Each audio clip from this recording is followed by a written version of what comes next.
농정과 관련된 예산도 많이 줄어들었는데요. 저는 좀 기간별로 그 예산 감액의 어떤 비중, 규모가 다른 것을 좀 문제점으로 말씀을 드리고 싶습니다. 농수산생명과학국 본청은 감액률이 5.8%인데 반해서 농업기술원과 같은 경우에는 약 13.7%로 거의 2배 이상이 감액되었습니다.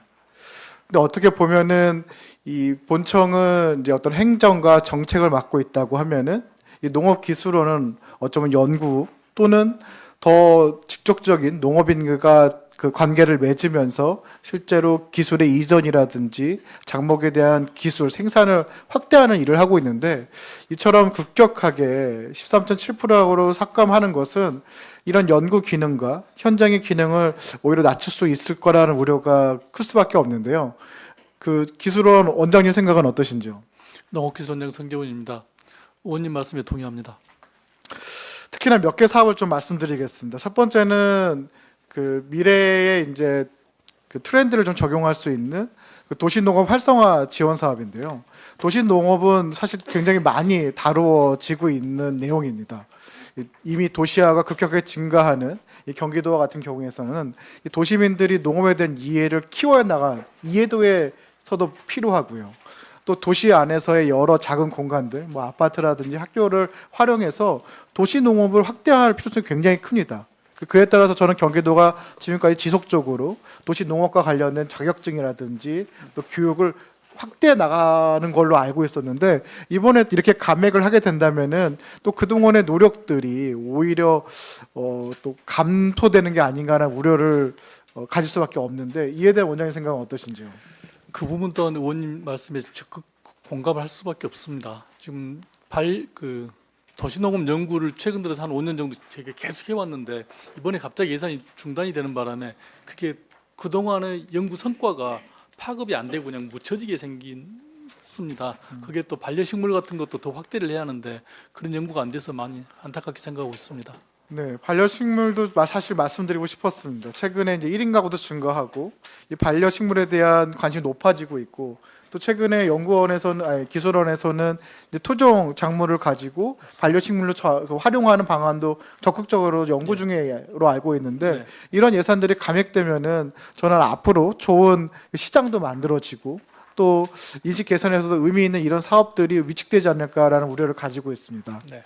두 번째는 이 쌀과 관련된 건데, 그 최근에 쌀 소비 트렌드를 보니까 그 전에 우리가 뭐 4kg, 10kg씩으로 좀 대용량으로 포장하던 것을 넘어서 이제 전환돼서 소규모 포장으로 전환되고 있더라고요. 네, 그렇습니다. 그렇다고 하면은 소비의 어떤 수요, 소비의 요구에 따라서 판매와 이 공급도 바뀌어야 되는데, 사실상 농업인들이 그거에 대한 즉각적으로 전환하는 게 쉽지 않습니다. 네. 이에 대한 뭐 즉각 도정이라든지 소포장에 대한 어떤 지원들, 홍보들이 필요할 것 같은데, 이번에 그 예산도 줄어들었더라고요.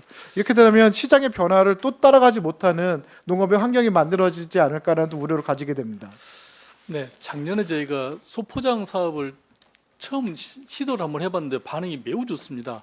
의원님 말씀하시는 것처럼 4kg, 10kg 단위가 아니고 300g 단위로, 300g이면 보통 3, 4인용 가정에서 먹을 수 있는 양인데요.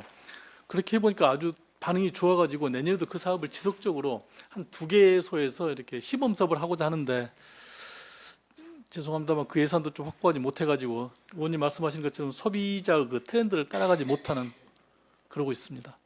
농산물에 대한 최신의 트렌드를 따라가고 또 그 트렌드를 오히려 이끌어 나갈 수 있는 기술원의 역할이 필요할 것 같습니다. 네. 그런 내용에 좀 더 집중해 주시고요. 세 번째는 사실 농업인의 이 자생력, 그러니까 농업인의 어떤 경쟁력을 높이기 위한 직접적인 사업들에 대한 감액도 진행됐습니다. 네. 예를 들면 지역별 전략 장목 그 생산 기반 조성 사업이라든지 네. 그 품목 농업인 연구회 같은 지원도 줄어들었거든요. 네.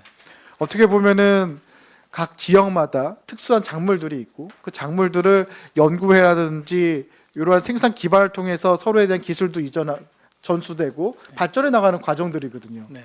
근데 이러한 부분에서 단순하게 예산을 감액한다라는 거는 결과적으로 그 활동을 막게 되는 거고, 그거는 장기적으로는 굉장히 큰 오히려 마이너스 요인이 될 수 있을 것 같습니다. 이에 대한 원장님 생각은 어떠신지요? 그 또한 의원님 말씀이 지당하시고요. 지금 저희가 기술을 개발해서 보급을 하고 있지만은 저희가 만드는 기술 같은 경우는 약간의 그 미래 대응, 예를 들면 기후 변화 대응 같은 기술이 있는 거고요. 농업인들끼리 또 자생적으로 자기들이 연구회를 만들어 가지고 스스로 학습하면서 그 기술을 파급하고 있는데 그걸 저희들이 약간씩 도와주고 있는데요. 그 예산마저 깎여버려 가지고 사실은 농민들 지탄도 많이 받고 있고요. 방금 말씀하신 대로 미래를 대비해서 기술이 확대가 안 되는 그런 어려움이 있습니다. 비록 현재가 어렵다 하더라도 현재 예산이 어렵다 하더라도 미래에 대한 투자, 미래에 대한 연구와 기술에 대한 그 동력까지 상실하면 안 될 겁니다. 네. 또한 현재의 농업인들에 대한 직접적인 사업을 줄이게 되면은 그분들은 그보다 훨씬 더 큰 피해를 받을 수가 있거든요. 네. 어려운 시기에 더 도움을 크게 하지 못할 망정 그 피해가 더 절실하게 만드는 행정이 돼서는 안 될 거라는 생각이 듭니다. 이에 대해서 그 농정해양위원회 차원의 어떤 기관들도 이 부분에서 좀 더 깊은 좀 고민을 함께 해주시길 뼈 부탁드리겠습니다. 아프게 생각합니다. 죄송합니다. 네, 이상입니다.